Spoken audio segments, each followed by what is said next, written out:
bem-vindos à Casa Fantástica. Vou agradecer a presença de cada um aqui nesse segundo ano da casa, né? Para a gente tem sido uma tarefa muito gratificante trazer a literatura fantástica para a Flip.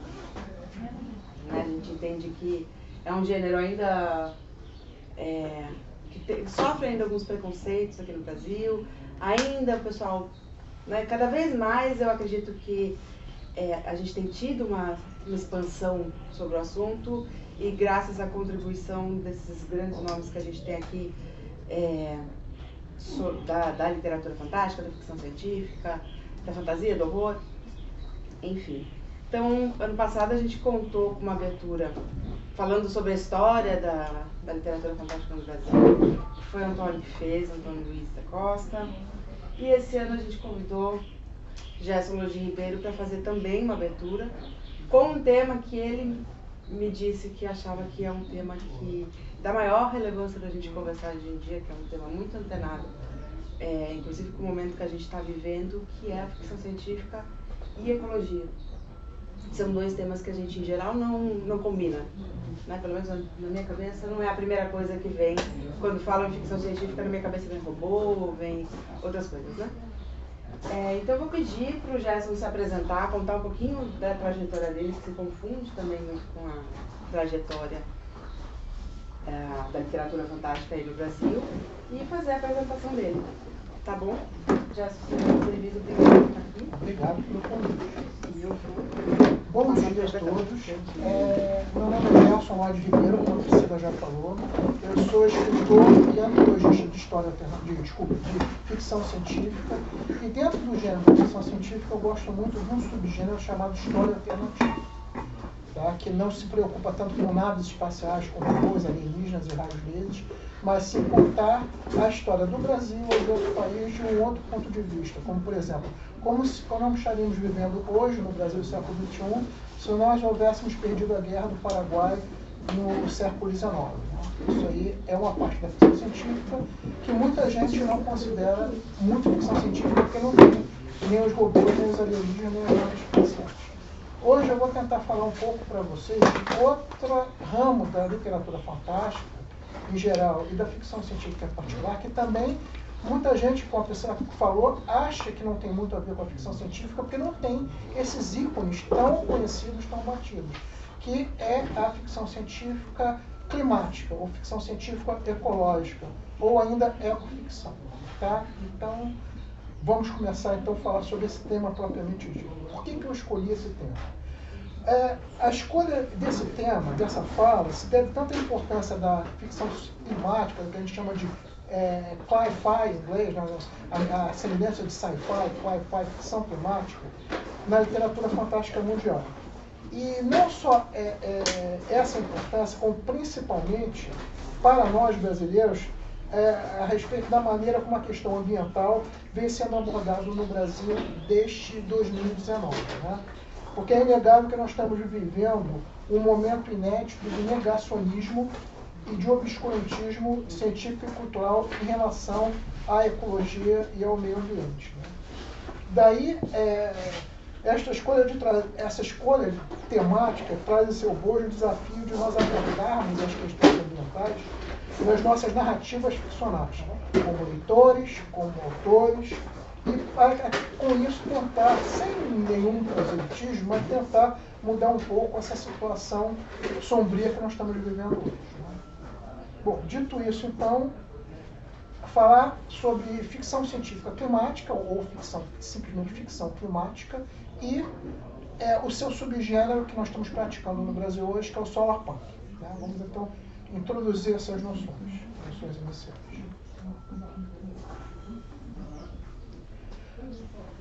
Bom, então, fazer algumas distinções iniciais.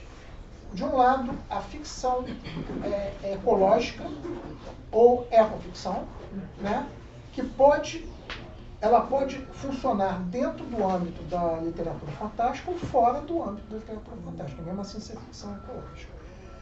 Um subgênero, ou se nós pensarmos na ficção ecológica como um supergênero, né, então nós teríamos um gênero da ficção ecológica, que seria a ficção climática, que é o que nós abordaremos aqui com mais delongas, né? E a ficção científica, a ficção científica climática, que é um subgênero da ficção climática. E dentro desse subgênero temos um subgênero que seria o solar punk. Não se preocupe, não vou detalhar essas questões. Então, ecoficção. Sinônimos de ecoficção: ficção ecológica, ficção ambiental e até ficção verde. O que é a ecoficção? É um como eu já falei, um supergênero literário cujas narrativas ficcionais abordam temas naturais, ou seja, naturais no sentido de não humanos, tá? Ou temas ambientais, que se refere aos impactos, aí sim, impactos humanos na natureza. Né? A narrativa de ecoficção, ela pode ou não constituir ficção especulativa, ou seja, pode ser ou não ficção científica ou fantasia. E na ficção ecológica, sendo ou não especulativa, os meio-ambientes e ecossistemas, reais ou fictícios, são mostrados de forma realista, de acordo com os princípios científicos e ecológicos. O que define ecoficção? De acordo com Jim Dewey, que é o autor de um livro que não temos tradução em português, Where the Wild Books Are, The Field Guide to Ecofiction, ele coloca uma série de parâmetros ou características que a ficção tem que ser para ser considerada ecoficção. Em primeiro lugar, o meio ambiente não pode ser um mero pano de fundo na narrativa, como nós vemos na ficção tradicional, né, que não é ecoficção. Em segundo lugar, os interesses dos personagens humanos não são os únicos interesses que importam na narrativa. Não são os únicos interesses legítimos. Né? Em terceiro lugar, a ecoficção é uma ficção imbuída de uma certa orientação ética, que fala sobre a responsabilidade humana sobre o meio ambiente. Ou seja, nós, seres humanos, nós, humanidade, seríamos como se fossem os guardiões da natureza, do meio ambiente, pelo menos na nossa biosfera. Se tudo correr bem, por enquanto. E esse meio ambiente ele é visto como um sistema dinâmico e não como uma constante implícita na narrativa. Tá?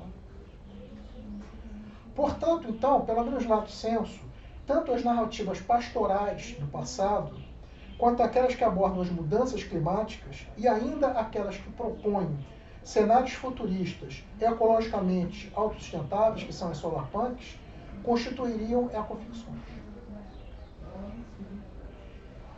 Temas da ecoficção, temas comuns, não é uma lista exaustiva, mas alguns temas que aparecem na ecoficção. Movimentos ambientais e ativismo ambiental. Tá? Conflitos em torno das questões ambientais. Bastante característico. Outra coisa que aí nós vamos ver, inclusive na mídia cinematográfica, na mídia audiovisual, uma temática de grande impacto são as ecocatástrofes e os apocalipses ambientais. Estamos até meio saturados disso. E um tema da ficção exclusivo da ficção científica seria a concepção de biosferas alienígenas, como já vimos em alguns filmes mais ou menos atuais, como Avatar. Né? Então, falamos de apocalipse. Os apocalipses ambientais constituem ecoficção. Tá? Vamos ter isso em mente. Porém, outros tipos de apocalipse, não. Que tipo de apocalipse que não tem nada a ver com ecoficção? Hecatombes termonucleares do tipo retratado no romance de ficção científica clássico Cântico para Leibowitz, do Walter Miller Jr. É um tremendo romance, um clássico da ficção científica, muito bacana, mas como ele fala de uma hecatombe termonuclear, isso não tem a ver com ecoficção. Ou ainda, outra temática comum, que está sendo mais abordada atualmente, até que a catástrofe termonuclear, é uma das pandemias que conduzem a humanidade à beira da extinção. Mas essa é uma temática que já é antiga. Temos um clássico bem lá de meados do século XX, Só a Terra Permanece, do George Stewart. publicado pela primeira vez nos Estados Unidos em 1949. Eu queria combinar uma coisa com vocês. Todos os trabalhos que eu estou citando aqui, sempre que houver uma tradução em português, eu vou falar o título em português. Eu só vou falar o título em inglês, mesmo que eu tenha lido inglês, se houver uma tradução, eu vou me referir ao título da tradução.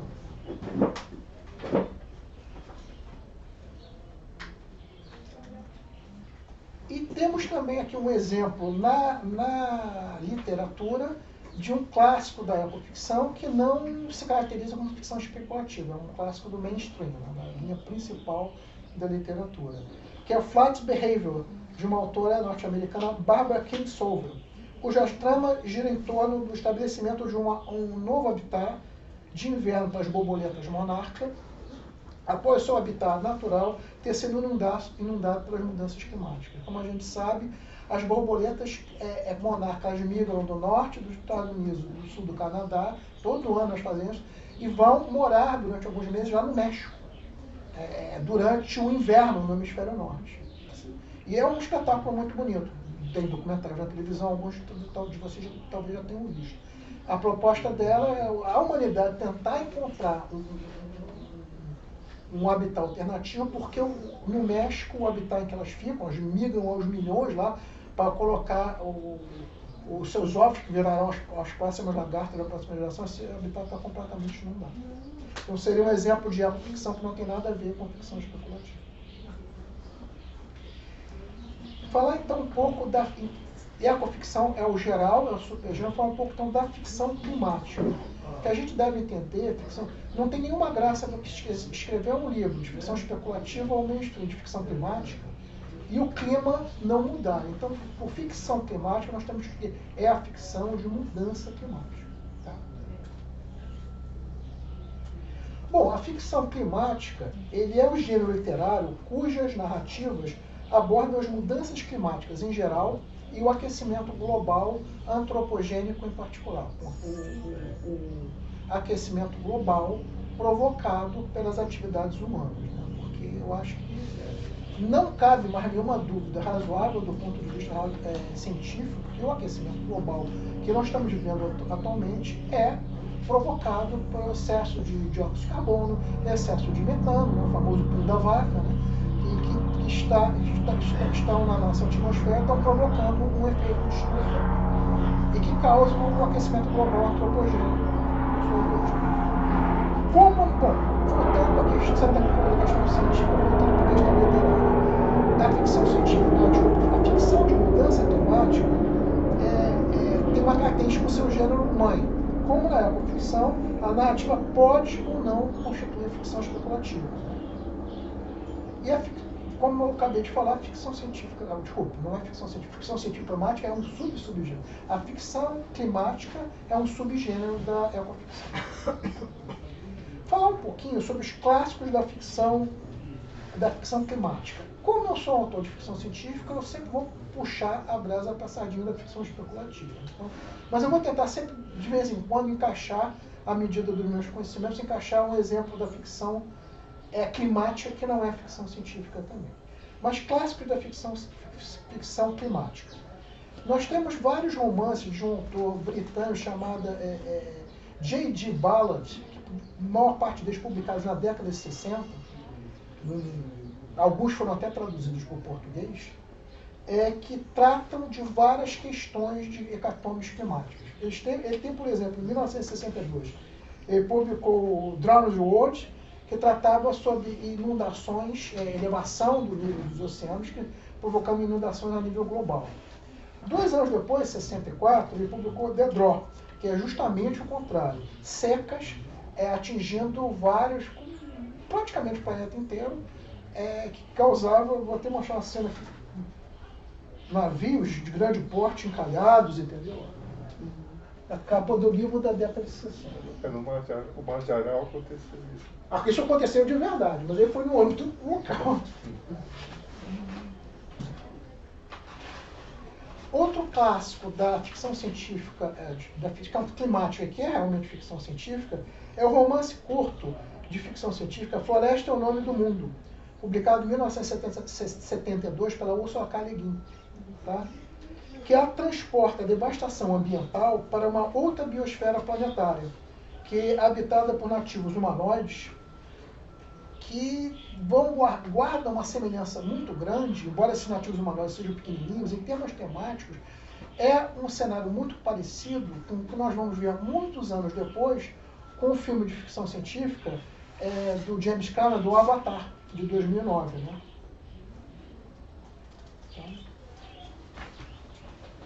Tanto a capa do livro, edição portuguesa, quanto o Avatar, que não precisa mostrar, que quase todo mundo sabe do que o Avatar trata. E nos dois, tanto no livro quanto no filme, é a ganância humana. Nós já destruímos toda a nossa biosfera, exploramos tudo, matamos até a última árvore, como os nativos da Ilha de Páscoa fizeram, né? Só que na Terra inteira. Agora vamos explorar, e quem sabe fazer a mesma coisa que fizemos com a Terra nos planetas dos outros coitados.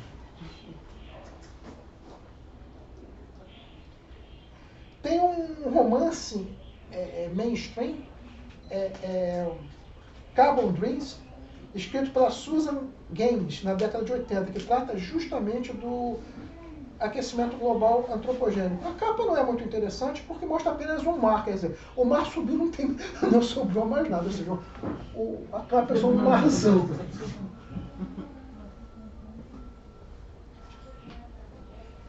Em termos de ficção curta, vários contos muito legais de ficção temática são reunidos em antologias. Né? Uma antologia muito legal foi organizada pelo Kim Stanley Robinson, que é um dos grandes autores da ficção científica moderna, que é o Future Primitive, The New Ecotopias, que foi publicado em 1994 e que o Robinson reúne trabalhos de algumas das feras da ficção científica anglo-saxã. Então, pessoas como Terry Bisson, a Pat Murphy, Robert Roberg, Jenny Wolfe, o Rod Waltrop e a própria Ursula K. Le Guin, que eu já citei.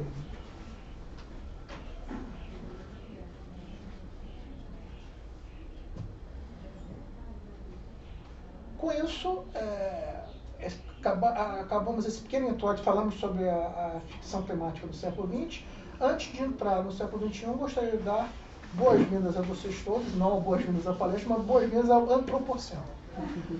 O que é o Antropoceno? O Antropoceno, de acordo com a Wikipedia, é o termo usado por alguns cientistas para descrever o período mais recente da história geológica da Terra. Ainda não possui uma data inicial precisa, mas muitos estudiosos consideram que o Antropoceno começa no fim do século XVIII, quando as atividades humanas passaram a ter um impacto global relevante no clima do planeta e no funcionamento dos seus ecossistemas. Se ainda houver humanidade na Terra daqui a alguns milhões de anos, quando os geólogos fizerem exames das amostras de gelo, das amostras de solos, vão perceber que esses solos estão com um percentual de dióxido de carbono encapsulado, capturado, muito maior que de séculos e milênios anteriores. Vão pensar, foi aí que começou o Antropoceno. O Antropoceno, infelizmente, também é conhecido como a época da sexta extinção em massa. Só para relembrar, para recordar que as outras extinções foram causadas por meteoritos gigantes de dezenas de quilômetros que impactaram o nosso planeta, ou erupções vulcânicas em âmbito mundial. E essa é a primeira, até onde nós sabemos, essa sexta extinção em massa é a primeira causada por uma única forma de vida.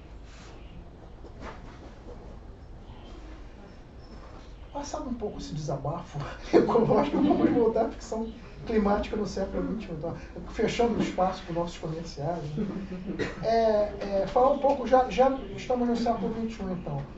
O romance State of Fear, do Michael Crichton, em que o autor, dando vazão à sua veia anticientífica proverbial, né, pinta o aquecimento global antropogênico como uma fraude imposta pela comunidade científica mundial.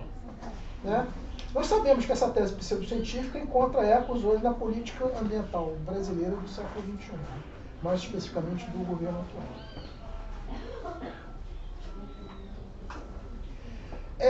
Tem um trio de romances distópicos que podem ser lidos como ficção climática de uma autora muito legal chamada Margaret Atwood. Desses três romances, O primeiro é Oryx e Crake, de 2003, e O Ano do Dilúvio, de 2009, já foram publicados em português, se não me engano, pela Companhia das Letras. Só o Mad Adam, de 2013, ainda não tem tradução para o português, mas é provável que mais cedo ou mais tarde saia. Nós temos uma trilogia muito legal, que não tem ainda em português, mas que, se houvesse, o título da trilogia seria Ciência na Capital. Porque, embora fale de aquecimento global, antropogênico e catástrofes climáticas globais, quase todas são ambientadas em Washington, daí a Ciência na Capital. É uma trilogia de mudanças climáticas ecocatastróficas descritas pelo que nós consideramos na ficção científica o mestre dos desastres, que é o Kim Stanley Robinson, que eu citei ainda há pouco. São os romances 40 Signs of Rain, de 2004, 50 Degrees Below, de 2005, e 6 Days and Counting, de 2007. Em que o aquecimento global mostrado na narrativa conduz à ecocatástrofe planetária, ameaçando a civilização humana.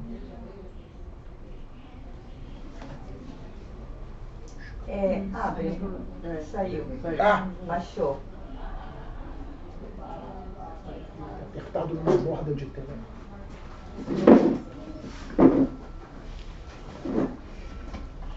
Com temática superficialmente similar à do trailer O Dia Depois de Amanhã, né, de 2004, do Roland Emmerich, a trilogia Ciência na Capital, ela é infinitamente mais bem escrita e mais verossímil que o enredo desse filme.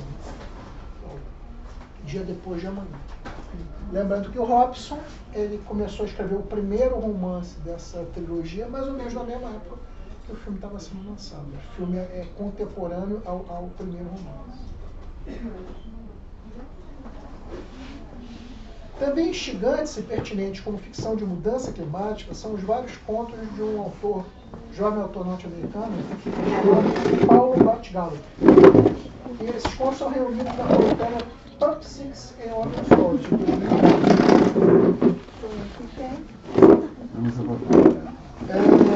Sobretudo o conto que empresta seu nome à coletânea, né? O Pump Six, um outro conto chamado Pop Squad e o The People of Sands Slide. Esse mesmo autor, o Paulo Batgallo, ele tem um romance biopunk, já foi publicado em português. Esse eu não sei como foi o título em português, eu vou ter que falar em inglês. The Wind Up Girl, foi publicado em 2009 nos Estados Unidos, em que o aquecimento global derreteu as calotas polares, elevando o nível dos oceanos. A ação se passa na Tailândia do século 23, época em que os combustíveis fósseis praticamente acabaram e a humanidade é governada por megacorpos de biotecnologia. O governo da Tailândia é o único governo, Estado nacional, que ainda está tentando combater a ação das megacorpos com relativo sucesso. Como não tem mais energia fóssil, mas tem uma biotecnologia muito avançada, eles usam um guindaste, eles usam mamutes e mastodontes que eles conseguiram recriar através de técnicas de engenharia genética. Né? Nós vimos isso aqui na capa da Tailândia do século 23, do Unicap Girl. Uns mamutes gigantescos, bem maiores que os mamutes que realmente existiram, quase o tamanho dos dinossauros, que conseguem levantar cargas pesadíssimas.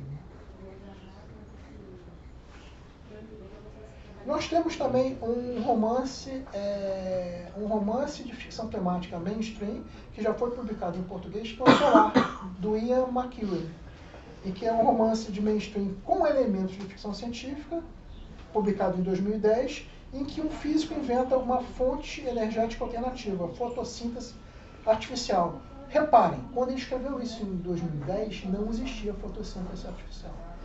Há uns 2, 3 anos mais tarde, depois que o livro foi publicado, agora já existe fotossíntese artificial. Não a nível comercial, mas já foi inventado. E essa tecnologia da fotossíntese artificial, você consegue combater o aquecimento global antropogênico.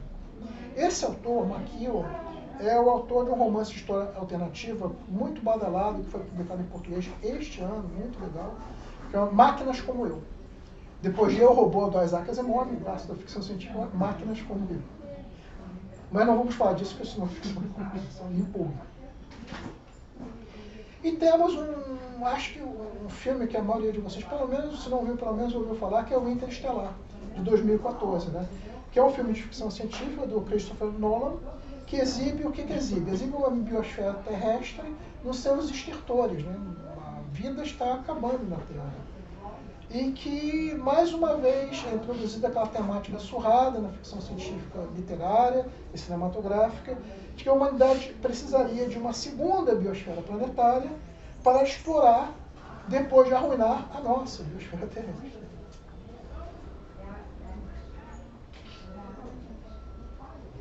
Temos também as antologias de ficção climática do século XXI. Né? Tem uma antologia muito legal, é Losing Upon the World, The Saga Anthology of Climate Fiction, organizada pelo John Joseph Adams, em 2015, com contos de Robert Silverberg, Nancy Kress, o Kim Stanley Robson, que foi o organizador daquela trilogia anterior, o Gregory Benford, Margaret Atwood, daquela trilogia que nós citamos, Alan Dean Foster, Paulo Batgallop, Carl Schroeder, Jean-Louis Trudeau, a Charlie Jane Andrews, dentre outros craques. Tá? E temos uma outra antologia, mais recente ainda, Everything Changed, The Anthology of Climate Fiction, de 2016, com contos patrocinados, contos que venceram concurso patrocinado pela Arizona State University. E temos mais um romance solo bem recente, publicado em 2017, pelo Kim Stanley Robson, que é New York 2140, que é quase todo o romance é ambientado na ilha de Manhattan, e a ilha de Manhattan está mais inundada do que a Veneza atual. Para vocês terem uma ideia, o nível dos oceanos chegou mais ou menos no terceiro andar dos prédios de Manhattan, segundo, terceiro andar, dependendo do pé direito dos edifícios de Manhattan. Agora falar um pouco do subgênero da ficção científica temática, que é o solarpunk. Então, o solarpunk enquanto subgênero. A semelhança do steampunk, o solarpunk não é apenas um gênero literário, mas também é um movimento cultural de caráter especulativo. Só que é ecofuturista, em vez de retrofuturista, como o steampunk. Em geral, as narrativas solarpunks, elas possuem viés otimistas e se desenrolam em mundos ecologicamente corretos, com economias autossustentáveis movidas por fontes energéticas renováveis. Então, esse enfoque otimista foge muito do enfoque de todos os outros subgêneros punk. O inicial, o cyberpunk, o steampunk, que aqui no Brasil nós chamamos de vaporpunk, né? E todos os outros punk. O solarpunk teria uma visão otimista que quebra um pouco o paradigma do punk.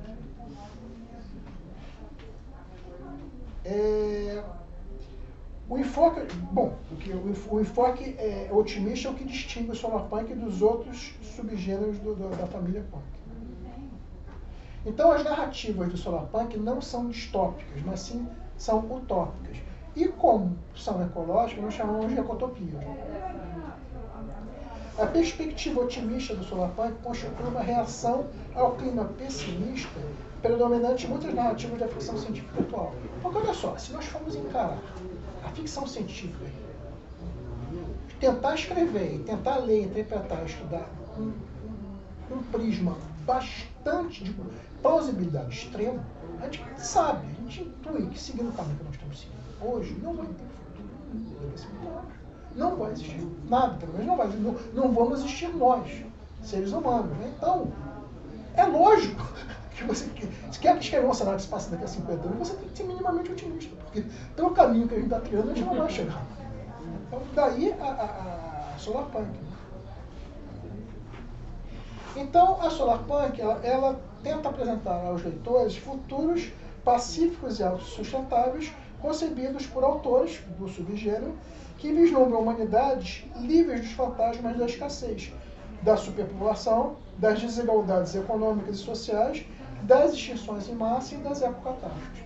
Aí você pensa, poxa, mas se você tirou isso tudo e vai ser tudo um universo cor-de-rosa, acabou totalmente os dilemas. Não, agora que as histórias vão ficar interessantes, porque você vai construir dilemas de enredos, dilemas narrativos, problemas que as pessoas vão ter num cenário mais plausível. É um cenário mais plausível que tem gente sobrevivendo em 2050, em 2100, em 2200.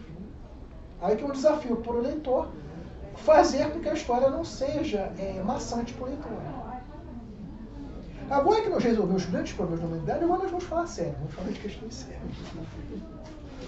Bom, em uma análise a posteriori do subgênero solarpunk, nós constatamos que, antes da publicação da primeira antologia do gênero, que foi a Solarpunk, Histórias Ecológicas e Fantásticas em um Mundo Sustentável, em dezembro de 2012, o solarpunk era um movimento cultural em busca de um subgênero literário para chamar de seu. Mas, de uma certa forma, o solarpunk, não com esse nome, que nós cunhamos esse termo solarpunk, mas o solarpunk, de uma outra forma, sempre esteve presente na literatura fantástica mundial. Né? Na coletânea City, por exemplo, publicada em 1951, o autor norte-americano Clifford Simak, ele apresenta uma narrativa solarpunk à banda elétrica, pois ele propõe um futuro pastoral numa terra cuja civilização humana abandonou as cidades em prol da vida no campo, reatores nucleares domésticos proporcionando energia barata e limpa, porque não existe risco tecnológico nenhum, porque nós já conseguimos superar esse enclave. Veículos aéreos individuais resolveram o problema da mobilidade, ou seja, cada um pode morar onde quiser, longe do trabalho, porque você inclusive trabalha em casa. Ao longo da narrativa espalhada pelos diversos contos da coletânea City, a humanidade acaba abandonando a Terra e legando o planeta a uma estirpe de cães inteligentes sob a guarda de robôs. É uma coletânea lindíssima. Esse autor é um autor que ele tem uns textos de um bucolismo, assim, de uma visão humanista extraordinária. Não é só porque é meu autor favorito que eu estou falando disso. Não, pensa bem, deixa a humanidade com os cachorros. Os robôs tomando conta deles, porque os cachorros eles são muitíssimo inteligentes, mas eles não têm braços para manipular artefatos, então os robôs são as mãos e os pés dos cães inteligentes. Né? Muito legal. Bom, e o movimento solarpunk teve influências literárias mais recentes, como o do Kim Stanley Robinson, que já falou bastante sobre futuros ecologicamente mais corretos, a Octavia Butler, está começando finalmente a ser publicada no Brasil, embora seja uma autora negra norte-americana muito famosa e muito querida na literatura fantástica em língua inglesa, né? Tem a Ursula K. Le Guin, o Paulo Batgallup e outros, né? Em termos de movimento cultural e social, solarpunk, o que é? Bom, a ideologia do solarpunk começou a ser pregada em 2014 pelo Adam Flynn no seu projeto Hieróglifo. Ele lançou as primeiras notas desse movimento, em 2014, tornando-se uma espécie de ideólogo do solarpunk, né? Não como gênero literário, mas sim como movimento cultural. Então ele bate naquela mesma tecla de que temos que mudar para conseguir sobreviver. Né?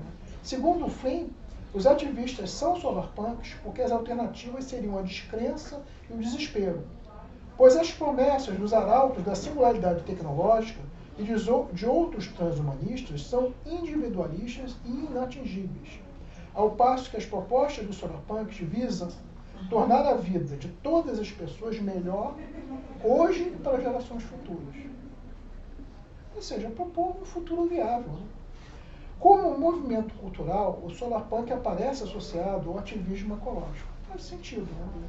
E ambiental, cujas palavras de ordem seriam descentralização, justiça climática, democracia direta, ecologia social, economia cooperativa e não economia competitiva, unidade na diversidade. Até pela própria etimologia do termo solarpunk, né? Temos a partícula solar, a partícula punk. Como todos os outros subgêneros punk, a gente faz isso. Solar, em termos lato sensu, né? Seria energias alternativas autossustentáveis. Eólica, a energia das marés, a fusão controlada do hidrogênio e por aí vai. Ou seja, energia renovável e barata disponível para todos. É disso que o Solarpunk fala. E a partícula punk? A partícula punk é exatamente aquilo que a gente sabe. Exigir, batalhar, lutar contra o sistema, mas do ponto de vista do Solarpunk. Ou seja, elementos de contracultura. Contestação ao establishment representado por governos e corporações corruptas que poluem o meio ambiente, arruinam a nossa biosfera planetária e se exime da responsabilidade pelo aquecimento global antropogênico. Então, finalmente chegou a hora daquele pequenino jabazinho institucional que eu vou falar um pouco da Solarpunk, a antologia que nós lançamos em 2012, que foi a primeira antologia a falar de Solarpunk. Solarpunk é histórias ecológicas fantásticas no mundo sustentável. Bom, a gênese do projeto. O projeto da editora Draco, de uma trilogia. Seria o lançamento pela editora de uma triantologia punk. O que é uma triantologia? Uma trilogia de antologias. Né? Que é um conceito também que nós, até onde a gente sabe, fomos nós que criamos. Né? E criar essa triantologia para explorar os subgêneros punks da ficção científica lusófona. Daí lançamos o Vaporpunk em 2010, Dieselpunk em 2011 e a Solarpunk em 2012. Concluímos o nosso projeto. Falar um pouco sobre a Vaporpunk, que foi a filha mais velha do projeto. Vaporpunk, cujo subtítulo é Relatos Steampunk, publicado sob as ordens de Suas Majestades, foi organizada por mim e pelo escritor português Luiz Felipe Silva, que nós sempre tentamos na Draco organizar antologias, pensar na ficção científica ou na literatura fantástica como gênero lusófono, não apenas brasileiro. E como nós temos uma relação muito boa com os autores portugueses, convidá-los para participar dos nossos projetos, assim como eles nos convidam para participar dos projetos deles. Daí essa antologia teve até a participação de um co-antologista português. Né? Ela foi lançada em 2010, como eu já falei, e foi a segunda antologia de ficção científica e steampunk no mercado editorial lusófono.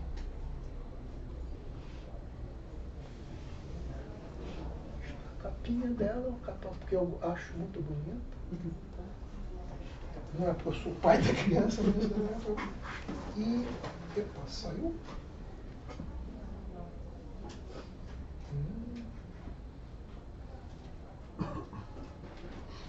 Muito bem. A Vaporpunk, fora da nossa trilogia de antologia, ela teve uma filha, só ela, chamada Vaporpunk 2, com outros autores e outros contos também muito legais. Depois da Vaporpunk, Dieselpunk. Mas por que Dieselpunk? Por que trocar as máquinas a vapor pelos motores de combustão externa? Nós temos uma brincadeira, que todo mundo que pensa em Dieselpunk fala o seguinte: por que o Dieselpunk? É porque o vapor não era poluidor o bastante. Nós temos que poluir mais, então nós vamos fazer os motores de combustão interna. Nesse ponto, os anglo-saxões eles compartilham dessa nossa Dieselpunk. Tem até esse cartaz aqui que é porque o vapor não é sujo bastante.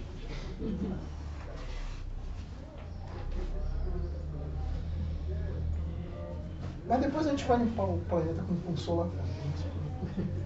Bom, Dieselpunk foi lançada no ano seguinte, organizada por mim, subtítulo Arquivos Confidenciais de uma Bela Época, lembrando que o Dieselpunk se passa na Bela Época. Já estamos no século XX, finalzinho do século XIX, início do século XX. E foi a primeira antologia do subgênero Dieselpunk em âmbito mundial.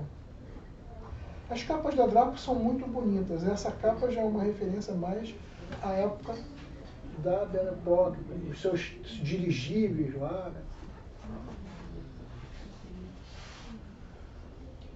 Mas não vamos falar muito dessas duas irmãs mais velhas da Solarpunk, porque nosso tema aqui é ficção climática que tem a ver com a Solarpunk.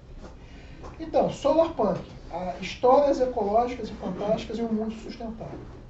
Foi lançada em dezembro de 2012 em e-book e em meados de 2013 a edição impressa. Né? E foi a primeira antologia no subgênero em âmbito mundial.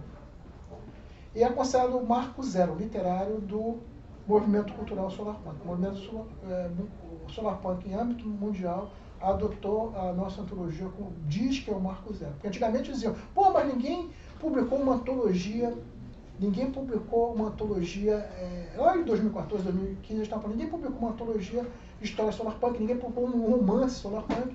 Aí teve um cara francês que ele lia por coisa, não, peraí, tem uns caras malucos lá no Brasil que publicaram uma antologia solarpunk, mas só que em português. Poxa, que legal, eles são os pioneiros, mas ninguém lê português, coisa chata. Mas essa questão será resolvida. Porque a solarpunk foi a primeira antologia de literatura especulativa lusófona a ser traduzida para o inglês e publicada nos Estados Unidos. Então agora temos uma edição em inglês. Essa é a capa da solarpunk que nós lançamos no Brasil. Tá? Edição em português. Foi a pioneira.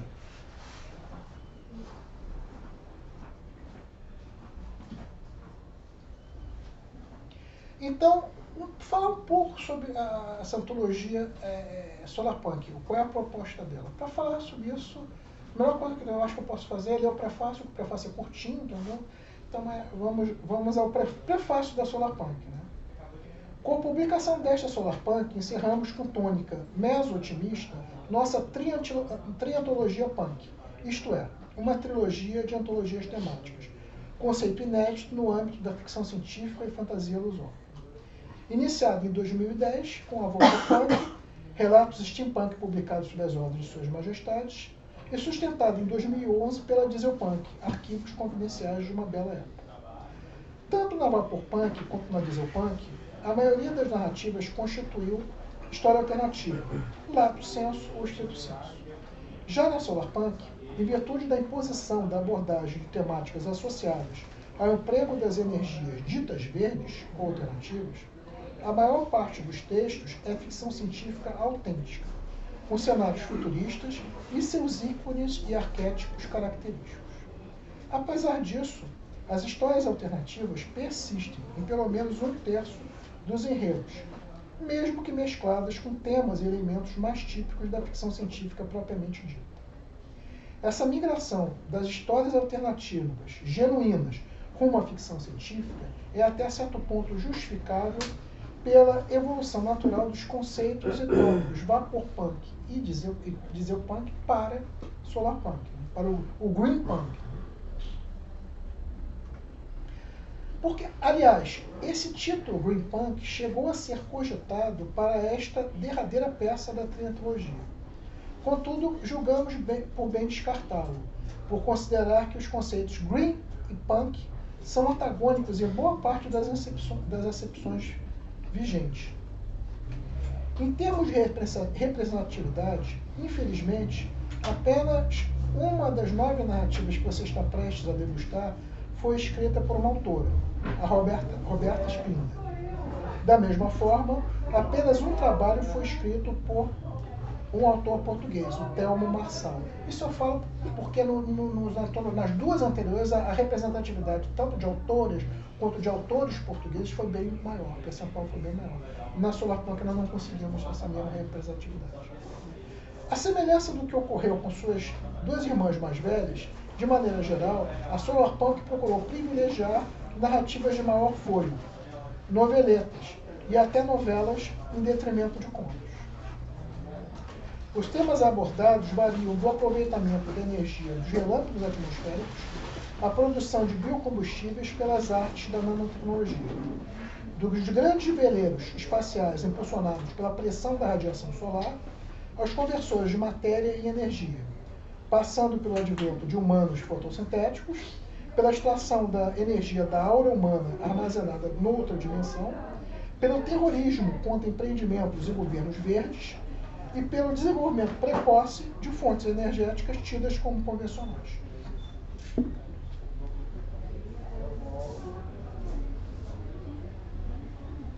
Nove narrativas selecionadas com critério dentre as cerca de meia centena de submissões de qualidade para deleite dos apreciadores da boa literatura fantástica lusófona. E aqui a nossa tradução para o inglês, que foi publicada em 2018 pela World Libraries Press, com uma tradução primorosa do Fábio Fernandes. muitos de vocês já devem ter visto lá. Além de grande escritor, também é um excelente tradutor. Eu gosto mais uma vez, sabe?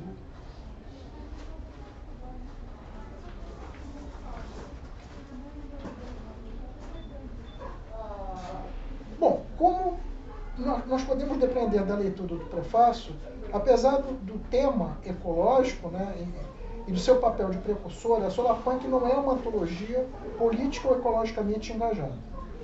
Ao contrário de vários projetos que vieram depois, o objetivo principal dessas novas narrativas é entreter o leitor e não despertar a sua consciência ecológica.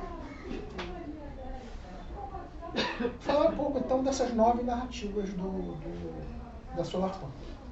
Nós abrimos com um autor bastante expressivo na ficção científica e no horror nacional, que foi o Carlos Orsi, com o conto, o título é esse mesmo em português, Soylent Green is People, né? Uma referência ao clássico da ficção científica Soylent Green, do Harry Harrison. Né?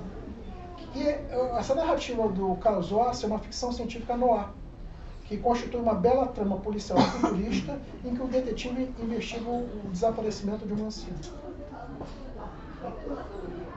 Da noveleta do Carlos Orsi, nós passamos para a noveleta O Confronto dos Reinos, do Thelmo Marçal, nosso autor português, que é uma distopia solarpunk que aborda a hipótese do envolvimento de humanos fotossintéticos na prática de canibalismo. Isso socorre mesmo ou não, só lendo história. Se eles são fotossintéticos, não precisa nem comer, por que eles vão comer? Depois nós temos um conto de um autor catarinense, Romeu Martins, e atenção, notícia urgente, que esse conto é um near future com temática bastante atual, inclusive falando da indústria transgênica e das armas biológicas. Depois temos a noveleta Era Uma Vez um Mundo, do Antônio Luiz, meu amigo Antônio Luiz da Costa, que é uma história alternativa ambientada no universo ficcional que ele criou, chamado Outros 500, que já tem mais de 10 narrativas, né, nesse universo ficcional, nessa linha histórica alternativa. Né. No Era Uma Vez um Mundo, nós vemos terroristas de extrema direita planejando sabotar uma usina experimental de fusão de hidrogênio construída no interior do Brasil.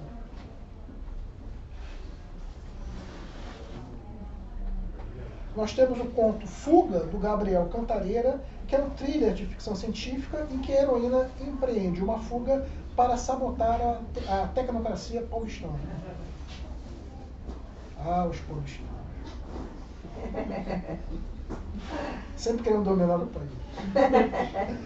Temos um conto, eu acho um conto muito bacana e muito pungente, que é o Gary Johnson, do Daniel Dutra, que é uma ficção científica, convencional, mas tem um saborzinho, tem um cheirinho de história alternativa, em que nós vemos um inventor brasileiro, Landel de Moura, que criou uma tecnologia, que é uma técnica que extrai energia vital dos seres humanos, porque extrai energia vital para utilizar como energia. Eu falei, Solarpunk é energias renováveis, tudo bem, mas nem sempre é tão ético assim. Não pode esquecer que nós brasileiros, a maior parte da nossa matriz energética é uma matriz autossustentável, uma energia hidráulica de represas, mas nós não somos o povo mais ético do mundo. Então, por aí você percebe que pode construir ecotopias e pode escrever narrativas solarpunks com bastante drama, bastante tensão, bastante sujeira até, mesmo que não seja sujeira ambiental.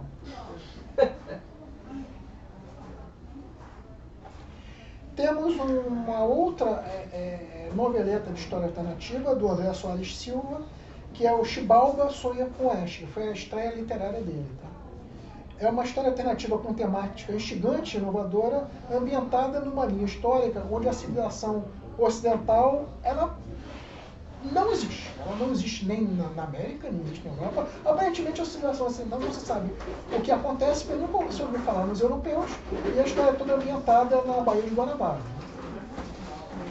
Em plena Baía de Guanabara, ameríndios tecnologicamente avançados, eles têm sistemas de trens, metrô, transporte público, iguais aos nossos, Só que eles são dependentes de uma matriz tecnológica de origem chinesa. Nós somos dependentes de uma matriz tecnológica que seria euro-americana, euro-norte-americana. Né? E essa civilização global, com matriz chinesa, mas todo passado no Baía de Guanabara, todos os personagens quais são ameríndios, tupi, de etnia tupi, né? Eles exploram a energia dos relâmpagos atmosféricos. Eles têm grandes antenas, para-raios espalhados em torno de toda a Bahia, dos dois lados da Bahia. De vez em quando eles atraem os relâmpagos caem ali, se captados são usados para uma fonte de energia renovável. Temos um conto bastante bonito, bastante pungente, da Roberta Spindler, Sol no Coração, que é uma narrativa de ficção científica bastante emocionante, bastante original, que é baseada na premissa de que seres humanos do futuro se tornaram fotossintéticos, graças ao emprego da nanotecnologia. E o que acontece, um drama familiar, o que acontece com os pais de uma criança, e com essa criança, quando ela, aparentemente, ela não vai poder receber um implante que propicia ela não só se tornar fotossintético, mas se tornar praticamente imortal, porque ele vai ter vida eterna com aquilo ali. E, finalmente, nós temos, a antologia fecha com um trabalho meu, que é uma novela chamada Azul Cobalto e o Enigma, em que eu tento mostrar um presente alternativo. Mas é um presente alternativo, se passa em 2013, é a época que a antologia é lançada, mas é um presente alternativo com ares futuristas. É ambientado numa linha histórica alternativa minha, que eu chamo de Três Brasis, que é uma linha histórica que lá atrás, no século XVI, século XVII, 1600 e pouco, a República de Palmares se torna um Estado independente, se torna a primeira República das Américas, e hoje, no século XXI, a maior potência da Terra. A trama em si, nós vemos um operativo brasileiro, tetraplégico, mas ele é um agente secreto, um espião, porque ele, embora seja tetraplégico, ele traja uma super armadura que o transforma numa espécie de homem de ferro tupiniquim.